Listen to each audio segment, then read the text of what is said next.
Chaos erupting at the migrant camp at Zunai and Spear today. Maybe you saw the smoke. Our city is very close to its breaking point. And soon the sanctuary city may be anything but a sanctuary. The dire migrant situation in Denver is getting out of control. 40,000 migrants, and even though the rate has slowed, the city is trying to find better ways to help. Migrants in Denver reaching record levels tonight. 9 buses from the southern border brought more than 340 migrants to Denver on Thursday. Another 7 buses arriving just today. The ever-coming migrant buses have pushed Denver's police forces to their limits, trying to control this immense migrant chaos unfolding in the city's streets. Many citizens worry for themselves and their families' safety. As migrants keep coming, it begs the question, how can migrants stay in Denver if they risk the lives of the city's residents? The city of Denver itself is talking about having to spend 10 to 15% of its full city budget next year on services for illegal immigrants.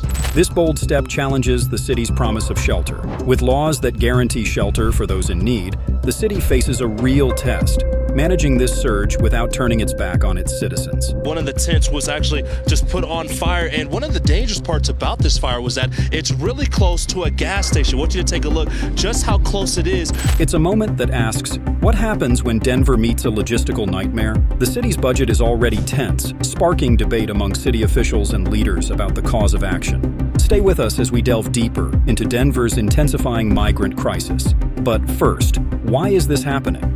The influx of migrants. 10 buses arrived in Denver today with 341 migrants inside. The city says Denver is on track for receiving 100 migrant buses just this month. In recent months, Denver has found itself at the epicenter of the biggest challenge in modern American civilization, a massive and chaotic influx of migrants. This isn't a trickle, but a flood, with buses arriving daily, each one carrying asylum seekers, wanting to stay and use the city and its values. According to the City of Denver's Migrant Sheltering and Support Dashboard, more than 32,000 migrants have been served by the city. Denver spent more than $30 million on response efforts. Denver, known for its welcoming stance as a sanctuary city, has become a targeted destination for this new wave of migrants. But what's driving this sudden surge? The answer lies in a strategic decision by Texas Governor Greg Abbott. And now Texas is sharing our pain with the rest of the country. It's funny, they never called themselves a sanctuary city, but they implemented every sanctuary city policy. And you know who knew it? The illegal aliens knew it. And Governor Abbott of Texas knew it. Like, well, just because you're not calling yourself a sanctuary city, you're still doing all of that, so why don't you have some of them? In an attempt to pressure sanctuary cities into shouldering more of the burden of immigration, Abbott has been sending migrants to cities like Denver that have declared themselves sanctuaries for undocumented immigrants. This political chess move is not without its consequences, transforming Denver into something many residents despise and are fuming about. Stick around to hear more about this later in the video. But why Denver, you ask? Sanctuary cities are known for their policies that limit cooperation with federal immigration enforcement, making them theoretically safer for undocumented immigrants. This, however, could be terribly dangerous for the city's residents, putting their lives at great risk, as many of these migrants could be illegal immigrants and thus potentially have criminal backgrounds. Denver's inclusion in this sanctuary list has made it a beacon for migrants. However, the reality on the ground is starkly different from the sanctuary ideal. The city and its residents are grappling with how to accommodate this sudden population increase, especially when it comes to providing basic necessities like housing, healthcare, education, and enforcing law upon these many newcomers. For less than 24 hours, 16 buses packed with migrants arrived in Denver. The city of Denver confirms 9 bus loads arrived last night, 7 this morning from Texas. The impact of this influx is far-reaching, touching every corner of the city. From the disturbing makeshift tent encampments roaming the streets Denverites walk, to the strain on local services, Denver is facing a situation that challenges the very essence of what it means to be a sanctuary city. Physicians at Denver Health telling us they treat everyone who comes to the ER, regardless of immigration status or ability to pay. But they're struggling to handle a spike in migrant patients. This scenario raises critical questions. How can Denver sustain its humanitarian stance while ensuring the safety and well-being of its long-term residents? And what does this influx mean for the future of Denver? The housing challenges. The latest on the migrant crisis in Denver, the city discharging hundreds of people from its shelters in just 3 weeks. And many of them are just ending up right back on the streets. Denver is now facing an unprecedented housing challenge. The arrival of an immense number of migrants, many sent from other states, has put a strain on the city's resources and infrastructure, particularly its housing capacity. This isn't just a matter of numbers, it's a crisis that's reshaping the face of the city and stirring deep concerns among its residents. The city's housing market, already tight due to Denver's growing popularity and economic expansion, is stretched to its limits. To some people, a tent may not seem like much, but to migrants, they are a lifeline. The result? A visible increase in makeshift tent cities, sprawling across public parks and sidewalks, a stark symbol of the housing inadequacy and a daily problem for Denverites. This burgeoning tent city phenomenon is not just an eyesore, it's a public health concern and a safety issue, sparking frustration and anger among Denver's residents. The presence of these encampments has led to heightened tensions in communities, as citizens grapple with the complexities of compassion and the harsh realities of urban overcrowding.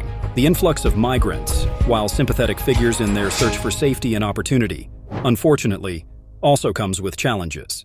There are concerns about increased strain on public health systems due to communicable diseases and a perceived rise in crime rates, further fueling the public's unease. Keep watching as we delve into the toll on services later on.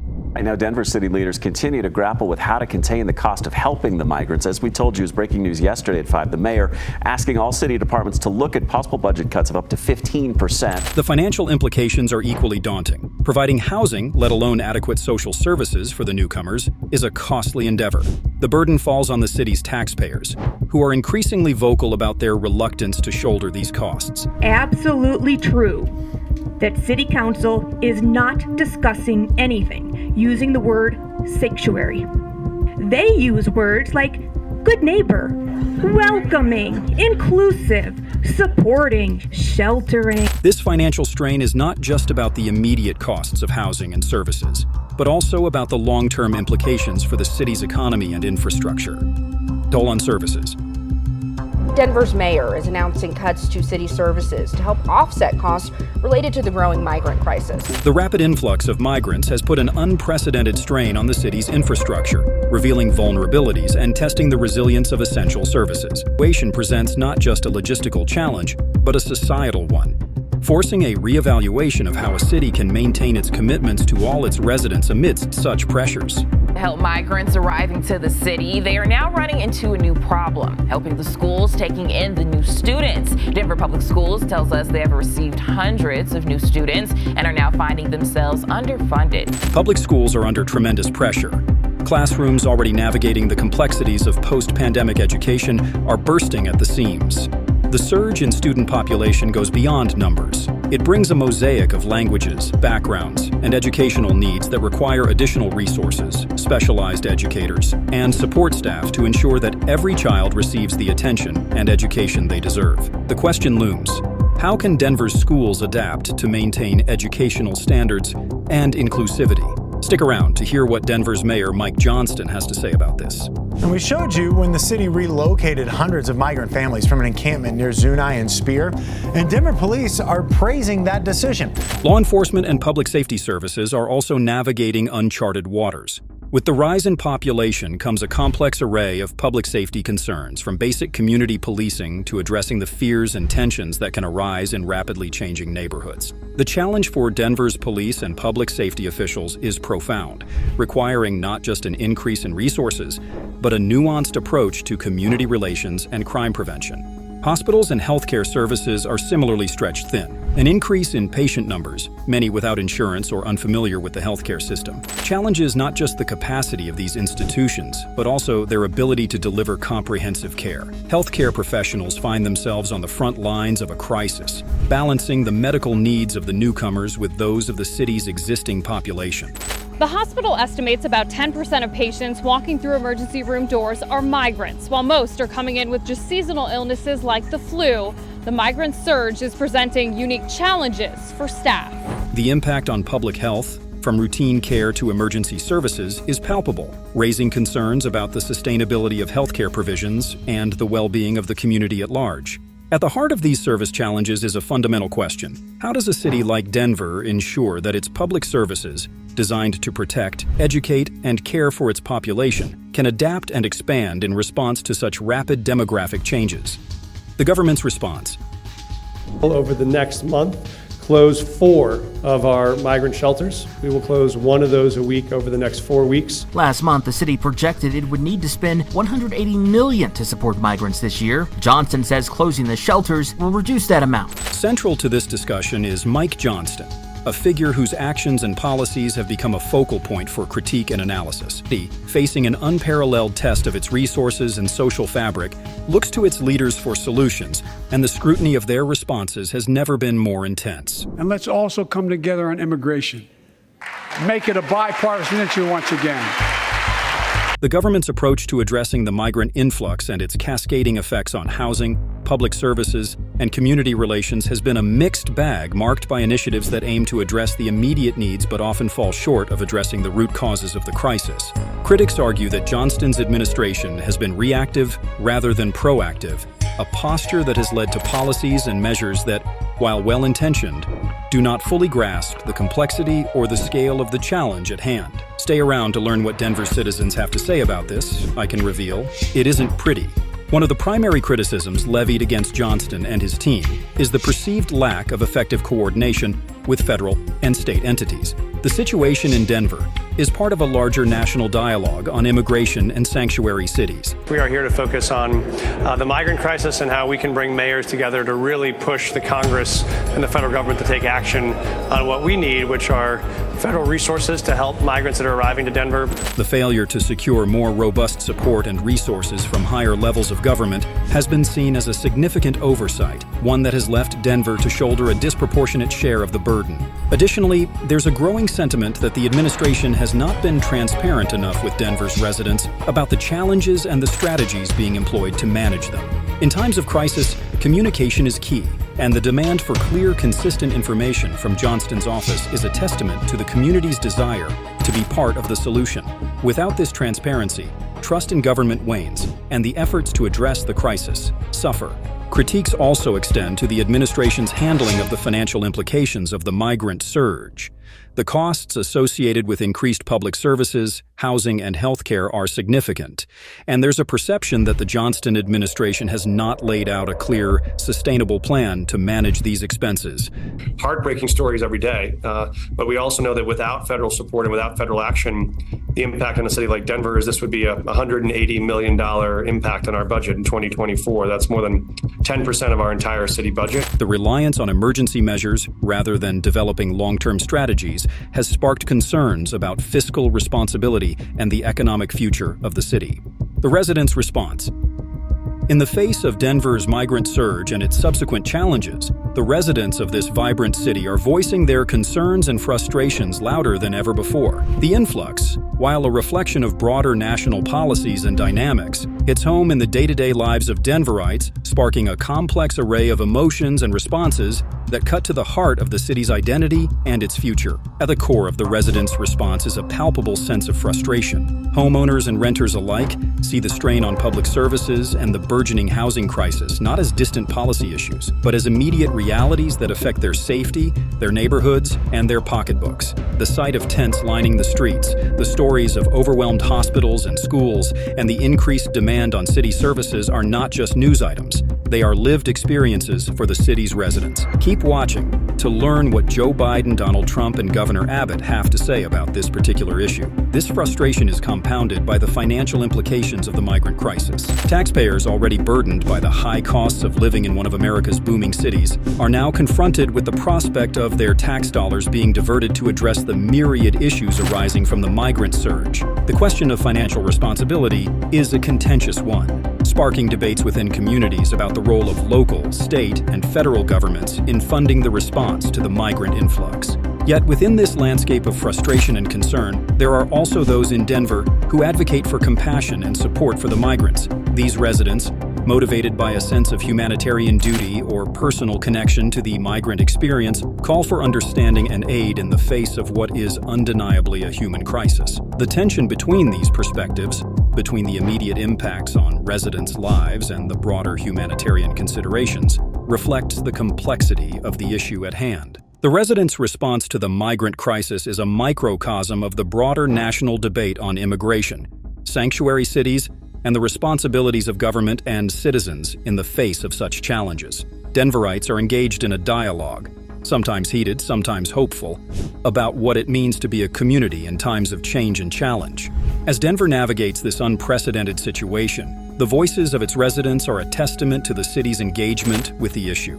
Whether through town hall meetings, social media, community forums, or protests, Denverites are not staying silent. Their responses underscore the urgent need for solutions that address the immediate challenges without losing sight of the city's long-term values and aspirations. How to fix the crisis? The crisis unfolding in Denver, set against the backdrop of a national debate over immigration policies, has prompted a pressing question: how do we fix this? Solutions are varied and deeply political, touching upon fundamental disagreements about the nature of America's borders, the responsibilities of sanctuary cities, and the federal government's role in managing migration. The discourse around potential solutions brings to light the stances of key figures and entities, each offering a distinct perspective on the path forward. Closing the border. Close the borders now. This is not sustainable for our country. It's not sustainable for our cities. Our country is under siege. This is a violent thing that you've done, and many people are dying. A proposed solution that frequently emerges in this discussion is the idea of closing the border or significantly tightening border security. This approach is grounded in the belief that a stricter control over who enters the country could alleviate the pressures faced by cities like Denver by reducing the number of migrants arriving in the first place. This stance, often associated with more conservative viewpoints, frames the issue as one of national security and sovereignty. Biden's stance. The Biden administration has been advocating for a more compassionate approach to immigration, emphasizing the need for comprehensive immigration reform that provides pathways to citizenship for undocumented immigrants already living in the U.S. and seeks to address the root causes of migration from Central America. However, critics argue that this approach, while humane, does not immediately address the practical challenges faced by cities absorbing large numbers of new arrivals, such as Denver. Trump's stance. We're going to build the wall. We have no choice. We have no choice. Build that wall. Build that wall. Build that wall. Former President Donald Trump advocated for and implemented stricter immigration policies during his tenure, including the construction of a border wall and stringent enforcement measures. His stance is rooted in the belief that a hardline approach is necessary to deter illegal immigration and protect American cities and jobs. Trump's policies reflect a broader vision of reducing immigration as a means to alleviate local crises. Governor Abbott's stance.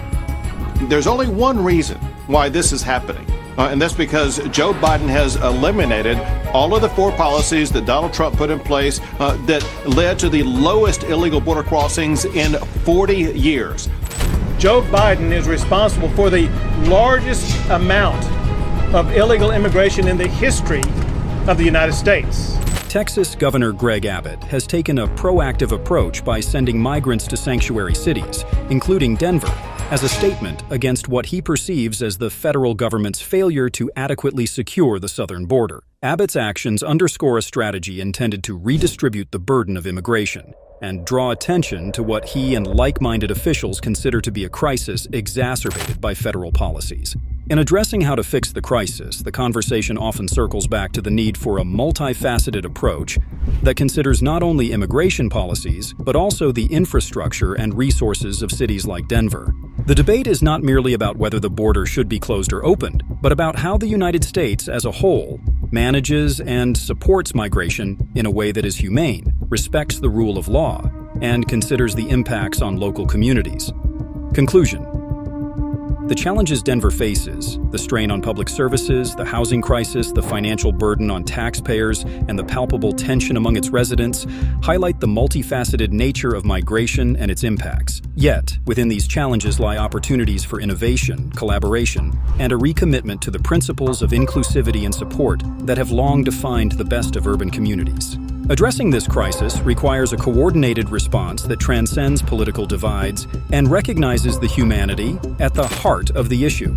It calls for a partnership between local, state, and federal governments to provide the necessary resources and frameworks to manage the influx of migrants in a way that is both compassionate and pragmatic. Community organizations, residents, and migrants themselves must be part of this conversation, contributing insights and solutions that reflect the diverse needs and strengths of the city. Innovation in housing, education, healthcare, and employment will be key to integrating migrants into the fabric of the city in a manner that enriches both the newcomers and the existing communities. Denver has the opportunity to model how urban centers can transform challenges into catalysts for growth and renewal, fostering an environment where everyone, regardless of their origin, can thrive. The lessons learned in Denver have the potential to inform national and international approaches to migration, offering insights into the complexities of global mobility and the resilience of communities in the face of change. As Denver navigates this crisis, the city not only shapes its own future, but also contributes to the broader dialogue on how societies can adapt to and embrace the dynamics of migration.